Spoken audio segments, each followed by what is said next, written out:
Sir మా IPS sir గురించి municipal chairman sir గారు మాట్లాడిన మాటలు మీరందరూ యావత్ ఆంధ్రప్రదేశ్ ప్రజలందరూ విన్నారు. ఆ వ్యాఖ్యలు ఏ విధంగా ఉన్నాయంటే పోలీసు వ్యవస్థను భయభ్రాంతులకు గురి చేస్తూ, పోలీస్ వ్యవస్థను డిమోరలైజ్ చేస్తూ, చనిపోయిన కుటుంబాలు మాకు బాసటగా నిలవడానికి, ఈరోజు మా కుటుంబాలకి ధైర్యం నింపడానికి నాయకులు వచ్చి మా గురించి మాట్లాడతారని ఎదురు చూస్తున్న తరుణంలో ఒక ఐపీఎస్ ఆఫీసర్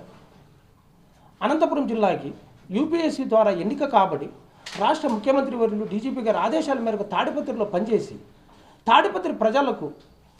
రక్షణ కోసం అహర్నిశలు కష్టపడి పనిచేస్తూ ఉంటే అటువంటి ఐపీఎస్ అధికారి గురించి మాట్లాడుతూ ఒక బెదిరింపు ధోరణితో మాట్లాడుతూ ఉండడం, అది అనంతపురం జిల్లా పోలీస్ అధికార సంఘం అందరూ ముక్తఖండంతో దాన్ని ఖండిస్తూ ఉన్నాం.